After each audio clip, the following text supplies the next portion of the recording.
లూకా సువార్త 7వ అధ్యాయము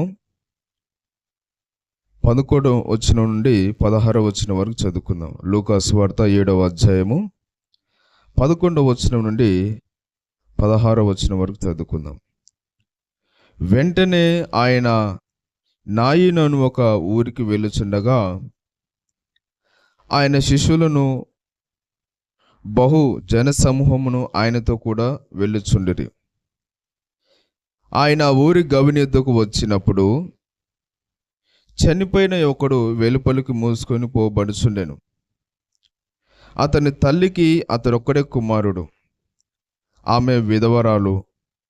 ఆ ఊరి జనులు అనేకులు ఆమెతో కూడా ఉండిరి. ప్రభువు ఆమెను చూచి ఆమె యందు కనికరపడి ఏడవవద్దని ఆమెతో చెప్పి దగ్గరకు వచ్చి పాడెను ముట్టగా మోయిచున్నవారు నిలిచిరి. ఆయన, చిన్నవాడా, లెమ్మని నీతో చెప్పుచున్నాననగా ఆ చనిపోయిన వాడు లేచి కూర్చుండి మాట్లాడసాగెను. ఆయన అతనిని అతని తల్లికి అప్పగించెను. అందరూ భయాక్రాంతులై మనలో గొప్ప ప్రవక్త బయలుదేరి ఉన్నాడనియు దేవుడు తన ప్రజలకు దర్శనం అనుగ్రహించి ఉన్నాడనియు దేవుని మహింపరిచిరి. ఇక్కడ చదవబడిన వాక్యములు మనం గమనిస్తే యేసుక్రీస్తు ప్రభు ఒక గ్రామానికి వెళుచున్నాడు. ఒక గ్రామానికి వెళ్తున్నప్పుడు ఆయనతో పాటు అనేకులు, గొప్ప జనసమూహం, ఆయన శిష్యులు, అలాగనే యేసుప్రభు ఎక్కడ వెళ్తున్నా, ఏ ఊరు వెళ్తున్నా కూడా గొప్ప జనసమూహము ఆయన వెంట వెళ్ళేవారు. ఆయన ఒక ఊరిలోకి వెళ్తున్నాడు సువార్త చెప్పడానికి. ఆ సమయంలో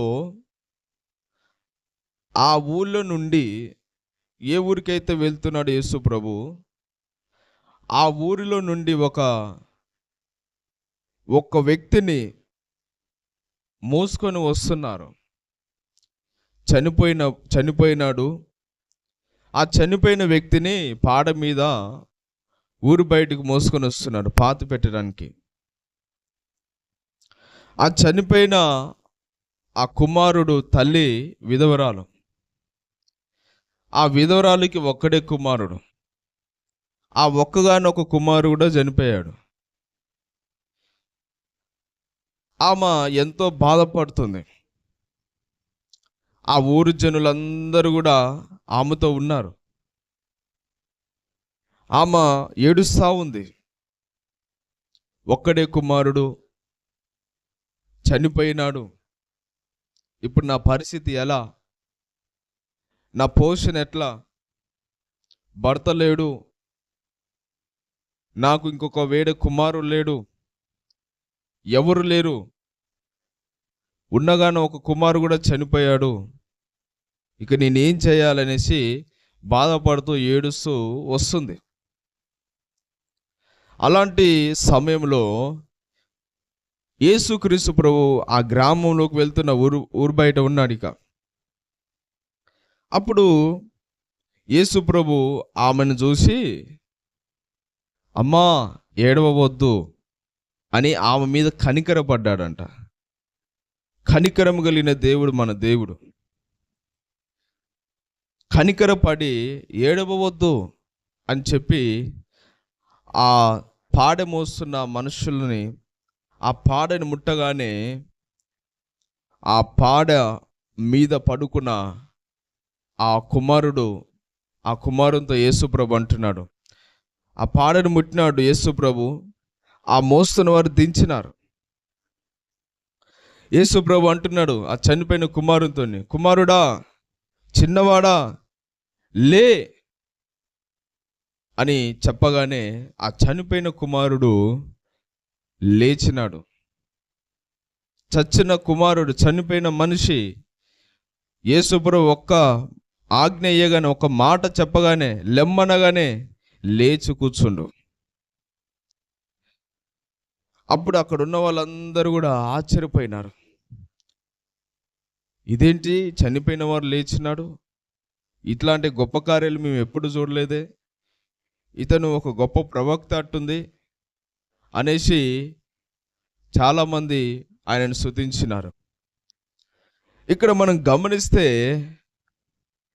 మన దేవుడు ఎలాంటి వాడంటే, బాధపడుచున్నప్పుడు, దుఃఖపడుతున్నప్పుడు అలా చూస్తూ ఊరుకునే దేవుడు కాదు ఆయన. మన దేవుడు ఎప్పుడైనా సరే కానీ ఆయన బిడ్డలు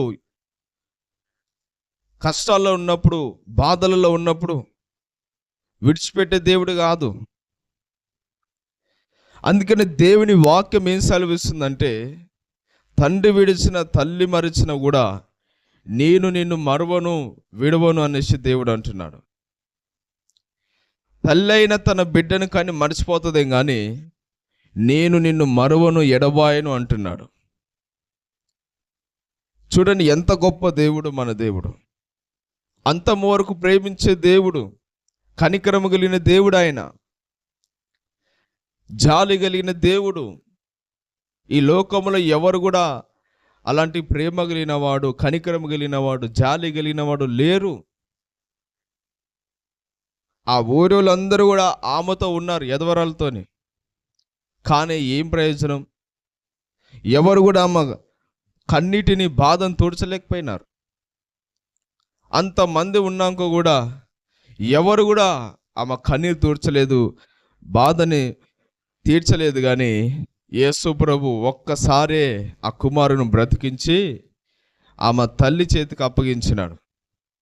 ఇంకా ఆమెకి ఏడుపు ఉంటుందా? కన్నీరు ఉంటుందా? ఉండదు.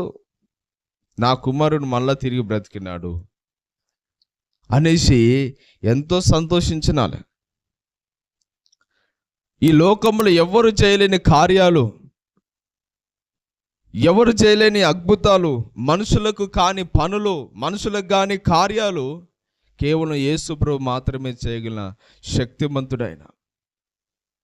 ఇక్కడ ఒక్కనే కాదు, యాయిరు కుమార్తె అని ఆమెను కూడా చనిపోయిన ఆమెను కూడా లేపినాడు.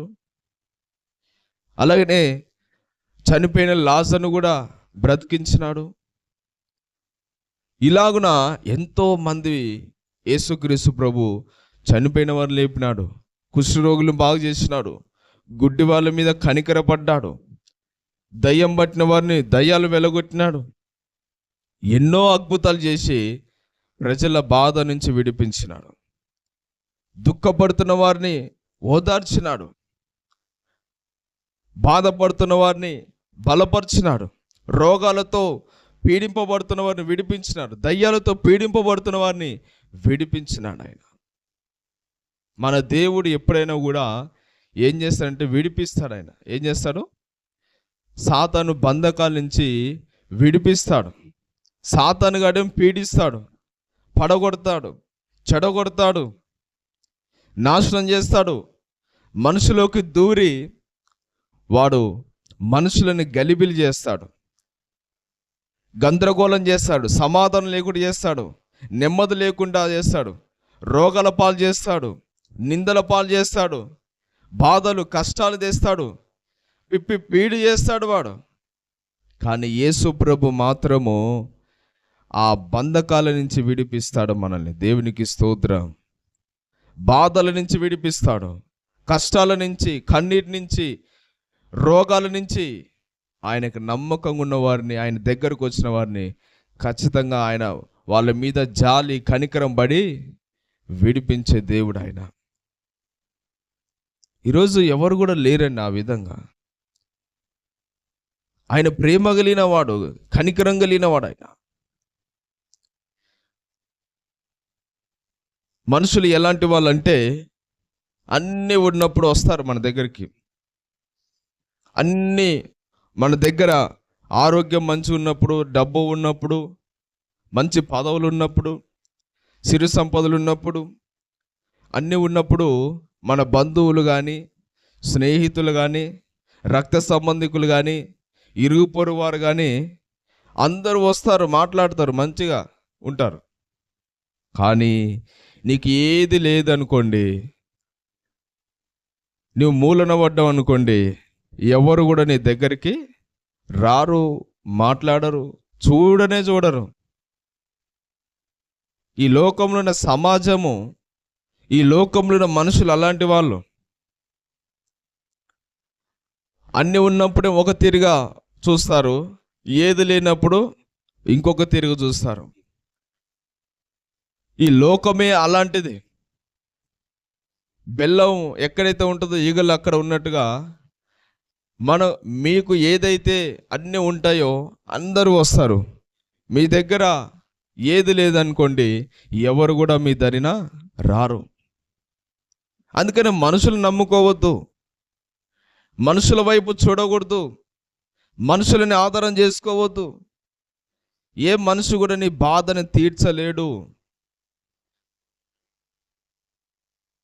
మనుషులు అంటారు, నేను ఉన్నాగా నీకెందుకు, నేను చూసుకుంటలే అన్నీ, నీకు సాయం చేస్తలే, నీకు అది ఇస్తా ఇది ఇస్తా, నిన్ను చూసుకుంటా, నీకు సాయం చేస్తా, మీకున్నాం కదా అది అని అంటారు. కానీ సమయంకి వచ్చేసరికి ఎవరు రారు. చూసుకుంటాను, కాపాడుతాను, సాయం చేస్తానన్న వాళ్ళందరూ కూడా ఎవరు రారు. మనుషుల ప్రేమ అలాంటిది. ఇప్పుడు ఒక మాట, తర్వాత ఒక మాట మాట్లాడతారు. కాళ్ళ మీద నిలబడే రకం, మాట మీద కాదు, కాళ్ళ మీద నిలబడతారంటారు. మాట మీద, నిజంగా మాట మీద నిలబడాలి. కానీ మనుషులు అలాంటి వాళ్ళు కాదు, నమ్మదగిన వారు కాదు. ఎవరు కూడా అందరూ కూడా మోసం చేసే వాళ్ళుగా ఉన్నారు. ఈరోజు మన బంధువులే కాదండి, అందరు మన రక్త సంబంధికులే, దగ్గర ఉన్న వాళ్ళే, ఇంట్లో ఉన్న వాళ్ళే మిమ్మల్ని మోసం చేసే విధంగా ఉన్నారు. అందుకని ఈరోజు మనం మనుషులను కాకుండా యేసు ప్రభుని మనం నమ్ముకుంటే ఆయన నమ్మదగిన దేవుడు. హల్లెలూయా, దేవునికి స్తోత్రం. దావీదు ఆయన పాపం కష్టాలలో, బాధలలో ఉన్నప్పుడు, శత్రువులను తరుముతున్నప్పుడు ఆయన ఒక కొండల్లోకి, గుట్టల్లోకి వెళ్ళి దాచుకున్నాడు. అనేక కష్టాలు, బాధలు, నిందలు, అవమానాలు అనుభవించినాడు. ఎవరు రాలే ఆ సమయంలో. దావీదుని ఎవరు కూడా చూడలేదు, ఎవరు కూడా పట్టించుకోలే. కానీ దావీదుని దేవుడు ఒక సమయాన్ని ఒక ఉన్నత స్థలంలో హెచ్చించిన తర్వాత, ఒక రాజుగా చేసిన తర్వాత, అతని బంధువులు, స్నేహితులు, రక్త సంబంధికులు అందరూ కూడా అతని దగ్గరకు వచ్చినారు.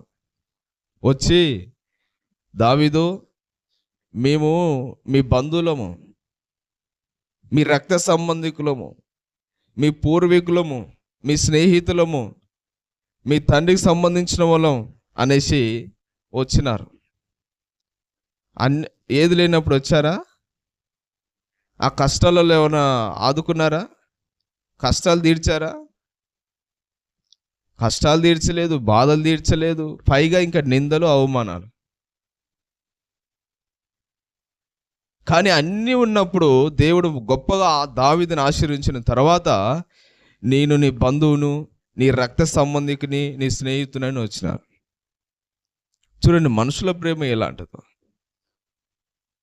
అందుకనే ఈరోజు మనల్ని అంతం వరకు ప్రేమించేది, మన మీద కనికరపడేది, మన బాధలు తీసేసేది, మనం ఏ స్థితిలో ఉన్నా, ఏ పరిస్థితుల్లో ఉన్నా ఒకే తీరుగా ప్రేమించేది ఎవరంటే యేసు ప్రభు మాత్రమే. ఈ లోకంలో ఎవరు కూడా అలా ప్రేమించలేరు. నీ కడుపులో పుట్టిన వాళ్ళు కూడా, నీ తోడబుట్టిన వాళ్ళు కూడా, నీ రక్త సంబంధికులు, బంధువులు కూడా, ఎవరైనా కూడా వాళ్ళది కపట ప్రేమ, దయలేని ప్రేమ, అసూయ, ఇలాంటి అన్నీ కూడా ఉంటాయి. కానీ యేసు ప్రభు అలాంటి ప్రేమ కాదు. శత్రువును సహితం ప్రేమించే ప్రేమ కలిగిన దేవుడు ఆయన. దేవునికి స్తోత్రం. శత్రువును కూడా ఏం చేసేవాడు? ప్రేమిస్తాడు. యూదా ఇస్కరియోతు ఏం చేసినాడు? యేసు ప్రభువును అమ్మేసినాడు, సొంత శిష్యుడు అయినా కూడా. మిగతా 11 మంది శిష్యుల్ని ఎలా ప్రేమించిండో ఆ యూదా ఇస్కరియోతును కూడా అలాగనే ప్రేమించాడు. యూదా ఇస్కరియోతు యేసు ప్రభువును అమ్ముతాడని, యేసు ప్రభువుని శిలువకు అప్పగిస్తారని తెలిసి కూడా యేసు ప్రభు ఎన్నుకున్నాడు. ఆ మిగతా వారు ఎలా అయితే ప్రేమించినాడో అలాగనే అంతవరకు ప్రేమించినాడు. శత్రువుని సహితం ఏం చేసేవాడు? ప్రేమించేవాడు. దేవునికి స్తోత్రం. చూడండి ఎంత ప్రేమ కలిగిన దేవుడు. అందుకనే ఈరోజు మనము మనుషుల ప్రేమను ఆశ్రయించకుండా, ఈ లోకస్తులపై మనం ఆధారపడకుండా, ఈ లోకం వైపు చూడకుండా మనం యేసు ప్రభు వైపు చూస్తే ఆయన ఏ స్థితిలో ఉన్నా కూడా మనం ప్రేమించే దేవుడు ఆయన. హల్లెలూయా, దేవునికి స్తోత్రం. ఏ సమయంలోనైనా నీకు బాధలున్నా, కష్టాలున్నా, ఇబ్బందులున్నా, ఇరుకులున్నా, రోగం వచ్చినా ఆయన నిన్ను విడిచిపెట్టే దేవుడు కాదు. ఆయన నిన్ను ఇక నీ పరిస్థితి బాగాలేదు, అందరూ నిన్ను వెలివేసినారు, ఇక నేను కూడా వెలివేస్తున్నాను అనే దేవుడు కాదు ఆయన. నువ్వు మరణ పడకలోకి వెళ్ళినా కూడా అక్కడ కూడా దేవుడు నీతో ఉంటాడు. నువ్వు ఉన్నత స్థితిలో ఉన్నా కూడా, అన్నీ ఉన్నాక కూడా దేవుడు నీతో ఉంటాడు. నమ్మదగిన దేవుడు ఆయన. అందుకనే ఇక్కడ యేసుక్రీస్తు ప్రభు కనికరపడ్డాడంట. ఏం చేయబడ్డాడు? కనికరపడ్డాడు. ఆ ఎదవరాల మీద కనికరం కలిగింది ఆయనకి. మన దేవుడు కనికరము, కృప, సత్య సంపూర్ణుడు ఆయన. కనికరం చూపించే దేవుడు, జాలి కలిగిన దేవుడు ఆయన.